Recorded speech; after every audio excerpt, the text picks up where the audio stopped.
탐독가들 박수밀 지음.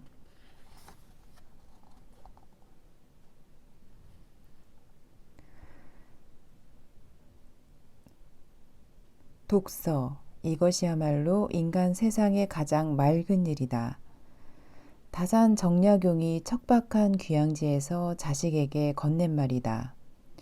신유사옥에 걸려들어 망한 가문인 패족의 처지가 되었을 때 아버지 다산이 자식에게 되풀이하여 간곡하게 전한 말은 책을 읽으라는 당부였다. 다산은 고통과 시련을 겪은 자만이 독서의 맛을 제대로 알 수 있다고 깨쳐주었다. 독서는 인간 세상의 가장 맑은 일이라고 힘주어 말했다.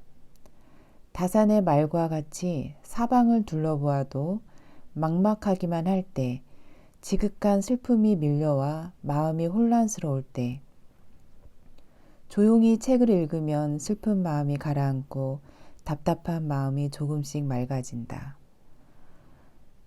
연함은 많으면 많을수록 유익하고 오랠수록 잘못이 없는 것은 오직 독서이다 라고 말한다. 아무리 훌륭한 법도 오래 지나면 악법이 되고 아무리 맛있는 고기도 너무 많이 먹으면 배탈이 난다. 그러나 책은 많이 읽을수록 안목이 넓어지고 오래 지나도 변함없는 지혜를 들려준다. 그러나 한편으로는 제대로 된 책을 읽는 사람이 드물다고 말한다. 방 안에 틀어박혀 책을 가득 쌓아둔 채 글을 달달 외운다고 해서 깨닫는 것은 아니라는 것이다. 책을 읽는다는 것은 단순히 글자를 들여다보는 행위가 아니다. 작가의 고심을 읽는 행위이고 이를 통해 나를 들여다보는 일이다. 이 책 탐독가들은 제대로 된 독서 행위를 통해 지식과 삶을 일치시키면서 가혹한 삶을 주도적으로 이끌고 나간 고전 탐독가들에 관한 글이다. 고전의 지식인들은 대개가 독서를 자신의 정체성으로 삼았다. 독서를 하면 선비라고 하여 선비의 정체성을 책 읽기에 두었다. 하지만 연함의 말대로 제대로 된 독서를 한 선비가 많은 것은 아니었다. 맹목적으로 빠져 읽거나 오로지 출세를 위해 읽거나 읽기를 위한 읽기에 그치는 경우가 많았다. 하지만 어떤 지식인들은 독서를 통해 나를 발견하고 세상을 이해하고 우주의 이치를 깨달아갔다. 그리하여 좋은 독서를 한 지식인들이 나와 세계를 어떻게 바꾸고 현실에 맞서 갔는지를 들려주고자 했다. 책은 크게 1부와 2부로 나누어 1부에서는 고전의 독서 리더십을, 2부에서는 새 빛깔의 독서론을 담았다. 1부는 고전 지식인의 독서 리더십에 관한 글이다. 고전 지식인의 독서 행위가 각자의 삶에서 어떻게 구체적으로 실천되었는지를 담아내려고 노력했다. 내가 말하는 리더십은 단순히 집단을 거느리는 능력이 아니다. 진정한 리더십은 내가 먼저 바로 서는 데 있다. 좋은 리더는 나 자신이 앞서서 다른 사람의 본보기가 되며 남에게 무엇을 하라고 요구하기 전에 자신을 돌아본다. 나의 삶을 긍정하고 삶을 주도적으로 이끌어간다. 여기에 등장하는 10명의 책벌레들은 모두 고독을 잘 견뎌내며 거친 삶을 적극적으로 끌어안았다. 독서를 통해 괴로움을 씻어내고 현실을 꿰뚫어보는 안목을 길렀다. 독서를 자기 출세의 발판으로 삼거나 관념의 읽기를 거부하고 배운 지식과 삶을 하나로 일치시키는 삶을 살다 갔다.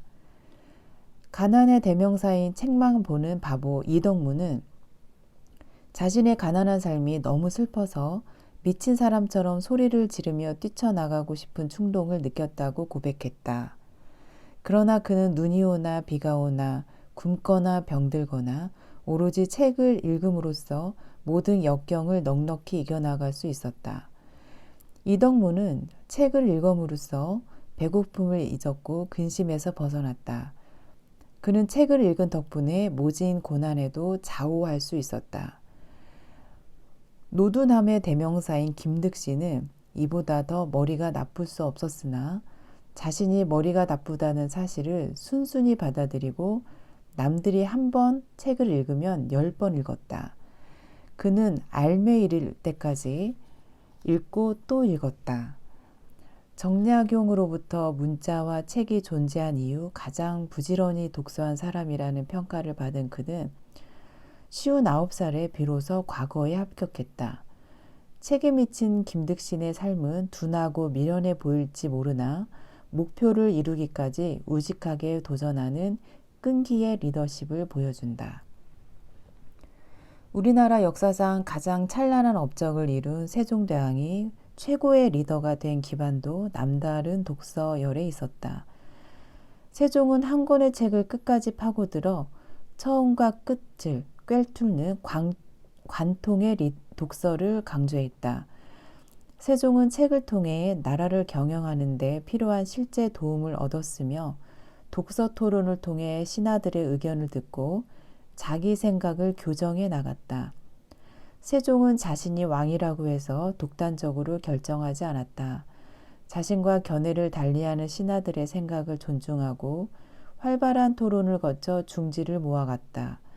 세종의 소통의 리더십 덕분에 국가 경영을 위한 좋은 아이디어가 자유롭게 쏟아졌으며 나라를 경영하는 방책을 얻을 수 있었다. 밑바닥까지 캐는 독서를 강조한 정약용은 건성건성 통독하는 읽기가 아니라 뿌리까지 탐구하는 정독의 읽기를 강조했다. 다산의 독서는 단순히 지식 확장에 그치지 않고 내면을 더욱 성장하게 하고 사람을 더욱 깊이 이해하는 데로 나아갔다. 그리하여 제자들을 가르칠 때 제자의 약점을 꼬집기보다 장점을 발견하고 그 장점을 북돋워주는 격려의 리더십을 보여주었다. 일상의 자질구레한 일들이 모두 독서라고 말한 홍길주는 배운 지식을 삶에서 실천하려고 노력했다.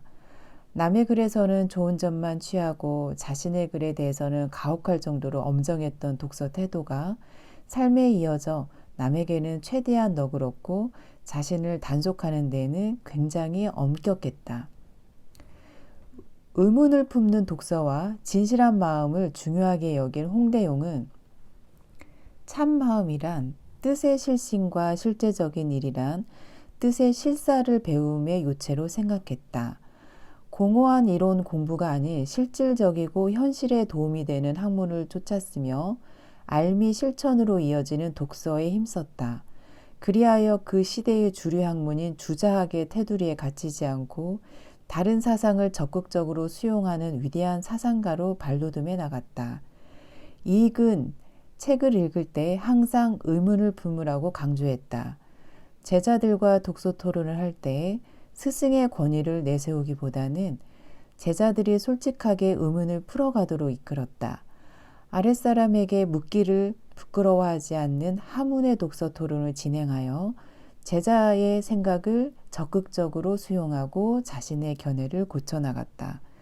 스승의 열린 마음과 독소 문답식 독서 덕분에 제자들은 풍부한 식견을 갖출 수 있었고 학파를 이룰 만큼의 제자 그룹을 길러내기에 이르렀다.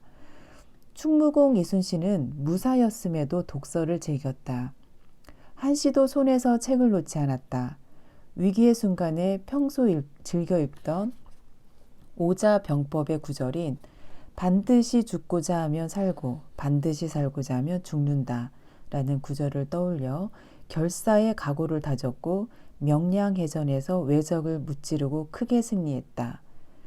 율곡은 독서의 궁극적 의미는 실천에 있어야 한다고 생각했다. 독서를 통해 넓은 안목을 갖추었고 이념과 현실, 의리와 실제를 통합하는 실천의 정치 활동을 펼쳐나갔다. 아울러 모든 존재를 두루 포용하는 덕망의 리더십을 갖추어 자신을 미워한 계모를 끝까지 진심으로 대함으로써 그녀의 마음을 바꾸었다. 차별 없는 세상을 꿈꾼 허균은 스스로를 서음이라고 불렀다. 허균은 독서를 통해 하나의 틀에 구속되지 않는 자유로운 영혼으로 성장해 갔으며 출세의 욕망에서 벗어나 낮은 이들과 어울리는 평등의 리더십을 실천해 갔다. 이같이 독서는 한 인간을 위로해주고 한 인간을 일으켜 세우는 힘이 되어 주었다. 2부에서는 고전시대의 다양한 독서론을 크게 실학자, 국왕, 성리학자 셋으로 구별하여 접근해 보았다. 실학자를 대표하는 연암 박지원, 국왕을 대표하는 정조, 성리학자를 대표하는 백수, 양응수의 독서론을 각자가 속한 신분 조건과 세계관에 따라 서로 대비되는 독서 스타일과 독서 태도를 보여준다. 특히 연암은 좋은 책 읽기는 활자화된 책을 읽는 행위가 아니라 눈앞의 사물과 현실을 꼼꼼하게 살피는 일이라고 말한다. 연암에게 지구는 하나의 거대한 책이고 지구라는 공간에서 살아가는 모든 생명체는 하나하나가 새로운 몸짓이다. 나는 이것을 이른바 연암의 독서 개념에 대한 패러다임의 전환이라고 부른다. 책 읽기의 대상이 문자에서 사물과 현실로 바뀐 것이다. 연암은 눈앞의 삶의 현장이 중요하다고 말한다. 그리하여 그의 글의 의미를 자연 사물로 확장하여 새로운 의미의 독서 개념을 만든다. 연암에서 좋은 독서는 사물 읽기이고 현실 읽기이다. 진정한 책 읽기는 낡은 지식을 넘어 눈앞의 삶과 현실을 세심하게 들여다보는 일이다. 연암의 독서로는 활자의 눈을 고정하는 오늘날의 관념적인 독서 태도에 신선한 자극을 줄 것이다. 정조는 역대 임금 가운데서도 가장 책 읽기를 즐긴 독서와 호학의 군주이다. 문화 부흥을 이끈 원동력이 정조의 독서 사랑에 있다. 개혁 군주로서의 위상에 논란을 일으키고 있는 문체 파동을 둘러싼 정조의 책에 대한 인식을 살펴보았다. 정조의 문체 파동은 남인을 보호하기 위한 탕평책이라는 동기 외에도 글의 속성과 인간의 내면을 정확히 파악한 정조의 시각도 담겨 있었다. 독서 대왕으로서의 독서론을 다양한 각도에서 조명해 보아 호학 군주인 정조의 면모를 이해하는 데 도움을 주고자 했다. 백수 양응수의 독서론을 통해서는 전통 성리학자의 독서론을 들여다보았다. 성리학의 전통이 무너지고 포스트 모더니즘 시대를 살아가는 오늘날에 성리학자의 독서론이 크게 다가올 것 같지는 않다. 하지만 무조건 많이 읽기보다는 깊게 읽는 것이 중요하다. 하나를 읽더라도 제대로 알아라. 10권의 책을 한 번 훑어보는 것보다 한 권의 책을 10번 꼼꼼히 보는 것이 낫다는 백수의 독서법은 결코 낡은 지식이 아니며 지금의 독서 교육에도 유익한 생각을 보태줄 것이다. 2020년 12월 박수밀.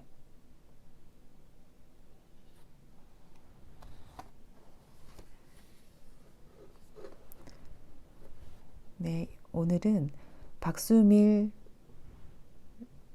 저자의 탐독가들이라는 책을 읽어드렸습니다. 감사합니다.